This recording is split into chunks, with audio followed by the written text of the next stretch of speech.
Assalamualaikum warahmatullahi wabarakatuh. Salam sejahtera bagi kita semua. Perkenalkan, nama saya Roke Dawson Tatarigan. Saya dari Universitas Bekasi. NIM 289205046, Fakultas Ekonomi Bisnis, Program Studi Manajemen semester 4.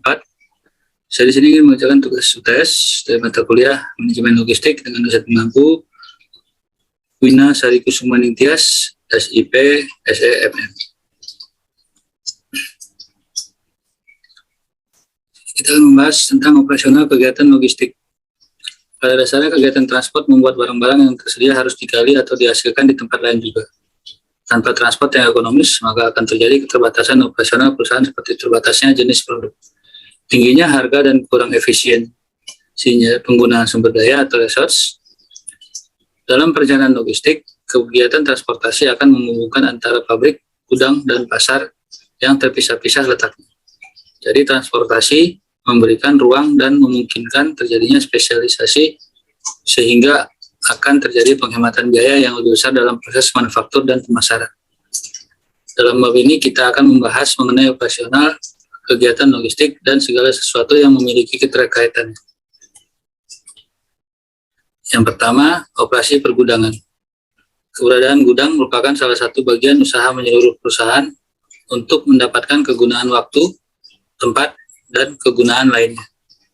Penetapan jumlah dan lokasi gedung akan ditentukan oleh lokasi produk dan pasar yang akan dituju. Secara tradisional, pergudangan telah digunakan sebagai sarana untuk menyimpan barang selama dalam tahapan proses logistik. Terdapat dua tipe dasar persediaan yang mengalami penyimpanan, yaitu bahan baku, komponen, suku cadang, dan barang jadi.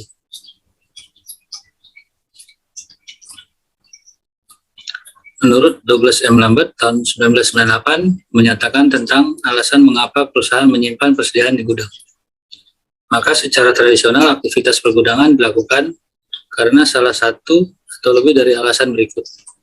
Yang pertama, untuk memperoleh kegiatan transportasi dan produksi yang ekonomis. Dua, mengambil manfaat dari diskon pembelian dan memelihara sumber pasokan. Yang ketiga, untuk mendukung kebijakan customer service perusahaan. Keempat, untuk menyesuaikan terhadap kondisi perubahan pasar.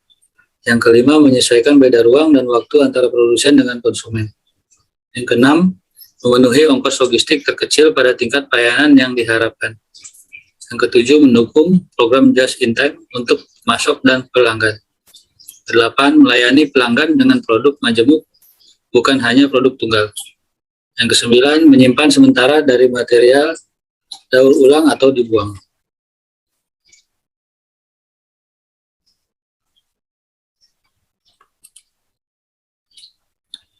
Yang kedua, kegunaan pergudangan. Pergudangan digunakan untuk mendukung kegiatan manufaktur, menyatukan produk dari beberapa fasilitas produksi yang dikirim ke pelanggan tunggal untuk memecah dari pengiriman yang besar menjadi pengiriman yang lebih kecil-kecil. Dalam upaya memuaskan para pelanggan dan mengkonsolidasi jumlah pengiriman yang kecil untuk pengiriman pada volume yang lebih besar. Yang A, gudang sebagai pendukung manufaktur. Kegiatan manufaktur memerlukan dukungan bahan baku, penolong, komponen, dan suku cadang untuk aktivitas produksi. Adanya material itu merupakan hasil kerja bagian pengadaan yang bersumber dari berbagai pemasok. Pada saat pesanan datang dari para pemasok, diterima bagian receiving, diperiksa, dan masuk gudang untuk menunggu digunakan oleh bagian manufaktur. Di sini gudang berfungsi sebagai tempat holding atau switching material selanjutnya. B. Gudang yang menyatukan. Barang yang datang dari berbagai produsen dikirim via truk dan diterima di gudang. Aktivitas pergudangan ini adalah melakukan penyatuan produk-produk yang bervariasi lalu dikirim kepada para pelanggan dengan menggunakan kendaraan yang lebih kecil. Fasilitas gudang berfungsi sebagai area untuk menyatukan di mana produk yang datang dari pemasok atau produsen bersifat tunggal. Yang bervariasi adalah pihak pemasok, disebut pabrik. C. Gudang konsolidasi. Dilakukan pada kondisi di mana produk dikirim dari para produsen namun dalam jumlah kecil-kecil dan tidak ekonomis jika dikirim langsung ke pelanggan dengan kuantitas yang sama. Untuk itu dilakukan konsolidasi di gudang dan selanjutnya dikirim ke pelanggan dalam jumlah besar agar lebih ekonomis. D. Gudang pemecah atau break bulk.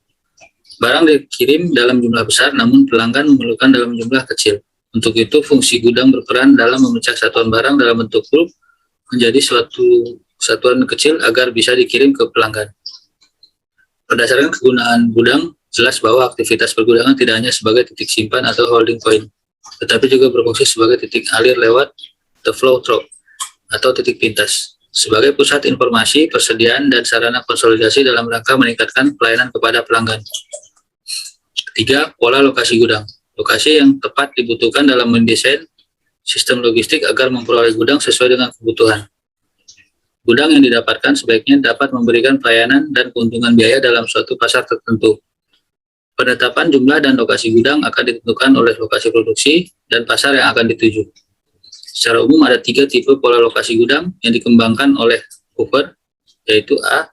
Gudang posisi pasar, B. Gudang posisi produksi, C. Gudang posisi antara. Gudang posisi pasar yaitu dari suatu gudang untuk mengisi kembali atau replenishment tentang persediaan untuk toko-toko pengecer dan juga dapat mengantarkan barang ke konsumen. Tujuan didirikan gudang posisi pasar untuk menggabungkan pembelian dari tempat-tempat yang jauh dan mengisi kembali persediaan pada toko-toko eceran. Contoh, penentuan gudang posisi pasar yang dilakukan oleh perusahaan gudang garam di kota-kota kabupaten seluruh Indonesia. B. Gudang posisi produksi adalah penempatan gudang yang terletak dekat dengan pabrik sehingga akan dapat bertindak sebagai penghimpun produk yang dibuat dari berbagai pabrik. Alasan utama penempatan gudang dan pabrik yang berdekatan agar dapat memaksimalkan pelayanan kepada konsumen. Contoh, perusahaan Indofood di Indonesia. Yang C, gudang posisi antara, yaitu penempatan gudang yang terletak di antara para pelanggan, konsumen dengan pabriknya. Ditujukan untuk meningkatkan para pelanggan utama dan menarik konsumen baru. Teori lokasi industri menunjukkan bahwa pabrik yang menghasilkan produk tertentu seringkali harus lebih dekat dengan bahan baku yang dibutuhkannya. Jika produk-produk dari 2 atau lebih pabrik dijual kepada satu layanan tunggal, maka sebuah gudang pengumpul akan lebih baik didirikan di suatu lokasi antara. Keempat, tipe pergudangan. Ada beberapa tipe gudang yang biasa digunakan menurut Douglas M. Lambert tahun 1998. Yang pertama ada cross-docking, adalah pemindahan barang dari truk pada proses penerimaan barang langsung menuju truk pengiriman. Konsep cross-docking biasa digunakan jika gudang sebagai tempat menyatukan atau distribution mixing center, di mana barang datang dalam bentuk curah atau bulk, kemudian dipecah terus disatukan menurut jumlah dan ukuran yang sesuai dengan permintaan pelanggan. Keuntungan cross-docking secara umum dapat mencapai 50% lebih efisien dibandingkan pola distribusi secara tradisional karena tidak dilakukannya proses pergudangan.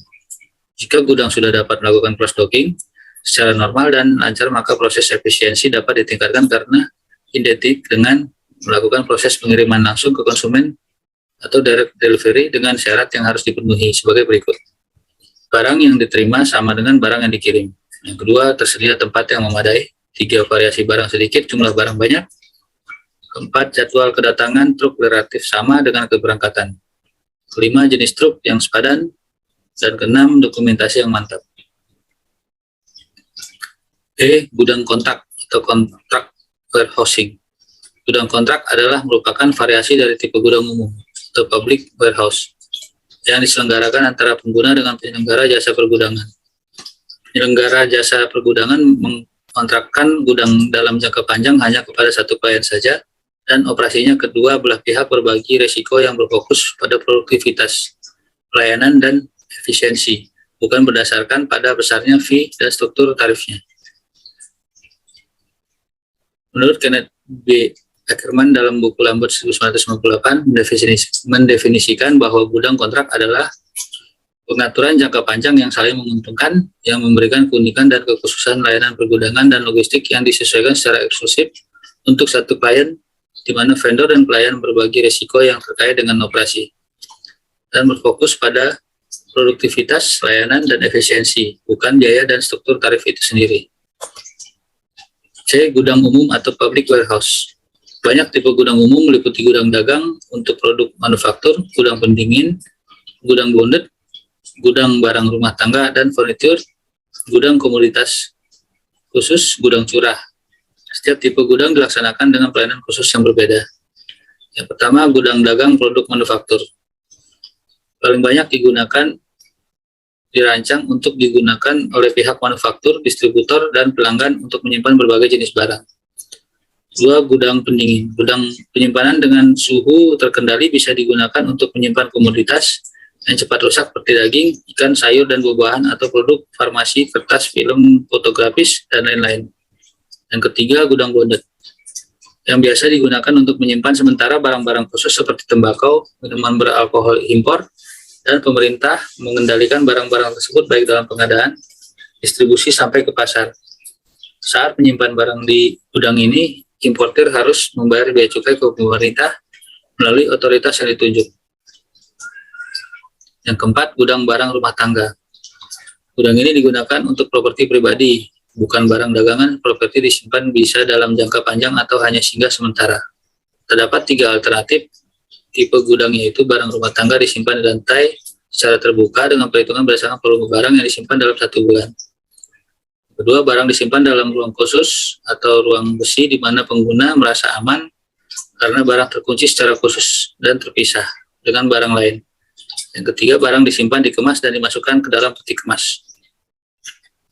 Contoh gudang kelima, gudang komoditas khusus, menyimpan komoditas pertanian seperti biji-bijian, wool, kapas. Biasanya komoditas ini ditangani secara khusus dan beda dengan yang lain. Yang keenam, gudang curah, digunakan untuk menyimpan barang cair atau barang yang memerlukan perlindungan. Untuk menyimpan barang-barang cair menggunakan tani besar atau silo, atau gudang untuk menjaga agar barang tetap kering seperti batu bara, pasir, dan barang kimia. Fungsi operasi pergudangan. Pergudangan memiliki 3 fungsi dasar, yaitu pergerakan, penyimpanan, dan transfer informasi. Kini fungsi pergerakan telah mendapat perhatian khusus dan menjadi fokus perusahaan dalam melaksanakan perbaikan perputaran persediaan dan mempercepat pengiriman pesanan dari manufaktur ke pengiriman akhir. Fungsi pergerakan yaitu gudang sebagai wahana untuk menggerakkan aliran barang dari mulai penerimaan, transfer atau putway, penyiapan pesanan atau seleksi, cross-docking, dan pengiriman. Lalu fungsi penyimpanan. Fungsi ini dilakukan secara sementara atau semi permanen. Gudang sementara menitikberatkan pada fungsi pergerakan dan hanya untuk memenuhi persediaan. Yang ketiga, fungsi transfer informasi adalah menyelenggarakan fungsi pergerakan dan penyimpanan secara simultan dan bisa melaksanakan kedua fungsi tersebut memerlukan informasi yang handal. Manajemen memerlukan informasi yang rutin dan akurat untuk mengelola semua kegiatan pergudangan, meliputi informasi tentang tingkat persediaan, tingkat keluaran, lokasi stok, pengiriman inbound dan outbound, data pelanggan, utilisasi fasilitas ruangan, dan kepegawaian. Semua itu merupakan informasi vital dalam menentukan keberhasilan operasi pergudangan. Yang keenam, gudang umum atau publik dan gudang pribadi atau swasta. Nah, perbedaannya, gudang pribadi dimiliki dan dioperasikan oleh pemasok dan reseller untuk digunakan dalam kegiatan distribusi mereka sendiri. Misalnya, jaringan retail besar menyediakan dan mengoperasikan gudang di mana ia menerima dan mendistribusikan produk untuk toko mereka atau grosir.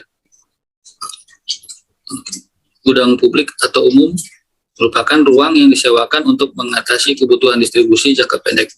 Misalnya perusahaan atau pengecer yang memiliki gudang sendiri kadang mencari ruang penyimpanan tambahan dikarenakan keterbatasan kapasitas gudang mereka.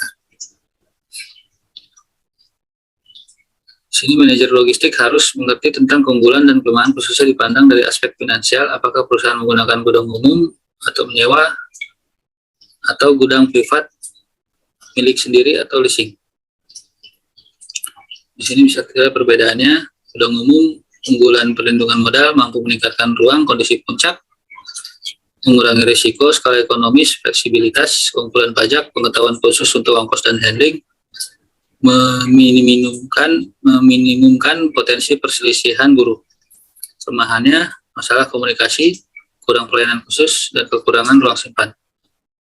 Di gudang privat, pemilik barang punya kendali yang tinggi, memiliki fleksibilitas tinggi, kecilnya ongkos, menggunakan SDM yang lebih baik, manfaat pajak, manfaat terwujud. Kelemahannya, kurangnya fleksibilitas, kendala finansial, tingkat pengembalian. Yang ketujuh, dampak operasional dari kebijakan pergudangan. Sistem operasi gudang dinyatakan kompleks karena dalam memenuhi misi untuk customer service juga dihadapkan kepada proses yang rumit dan detail karena jumlah dan jenis barang yang tersimpan memiliki variasi yang tinggi, memiliki nilai uang yang sangat besar, harus termonitor statusnya, harus memiliki layout yang rapi, mudah dalam menyimpan dan pick up, selalu siap melayani penggunaan bagi gudang bahan baku, siap melayani anggota saluran distribusi bagi gudang barang jadi. Atas dasar kompleksnya fungsi gudang tersebut sudah tidak efektif dan efisien jika dikendalikan secara manual atau tradisional, tapi harus menggunakan sistem dan teknologi yang maju. Saat ini, transportasi yang efektif adalah jika mampu memenuhi kecepatan yang diharapkan. Jika tidak cepat, maka akan berdampak terhadap ongkos simpan yang tinggi. Perusahaan harus mementingkan pelayanan kepada para pelanggan sehingga mampu memenangkan persaingan di pasar. Yang harus diperhatikan adalah dampak operasional yang ditimbulkan dari kebijakan pergudangan tersebut akan memperbaiki mutu dan pengendalian ongkos. Di sini bisa kita lihat kebijakan pergudangan dan dampak operasionalnya.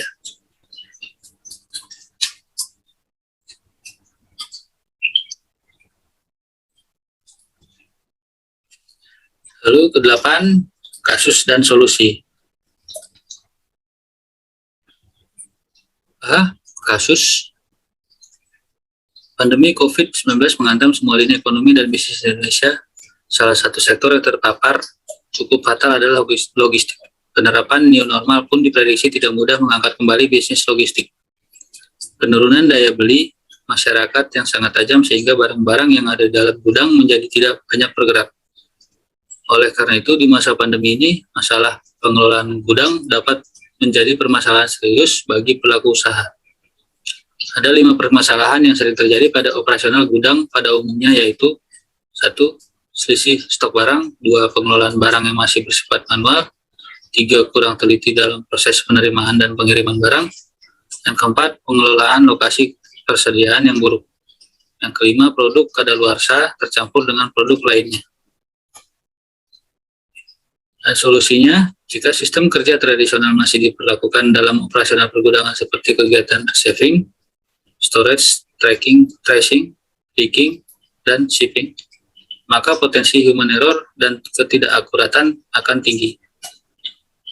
Upaya yang dilakukan antara lain banyak perusahaan yang telah menginvestasikan dananya untuk pengadaan teknologi maju yang membantu operasi saluran distribusi, mendukung kecenderungan penggunaan teknologi melalui sistem otomasi dalam upaya memenuhi kebutuhan pelanggan yang disertai peningkatan pegawai, perlengkapan, dan ongkos fasilitas. Makin tinggi tingkat kecenderungan, maka pengusaha untuk memenuhi kebutuhan pelanggannya salah satu cara dengan menggunakan Electronic Data Interchange atau EDI, barcoding untuk memenuhi persyaratan pelanggan, otomasi pergudangan, dan meningkatkan persentase barang terkirim dengan menggunakan metode quick response dan just in time. Sebagian lainnya mereka meningkatkan fokus kepada manajemen logistik sebagai sebuah cara untuk mereduksi semua ongkos dan memperbaiki customer service. Baik, sekian penjelasan dari saya tentang operasional kegiatan logistik. Kurang lebih saya mohon maaf. Assalamualaikum warahmatullahi wabarakatuh. Salam sejahtera buat kita semua. Terima kasih dan sampai jumpa.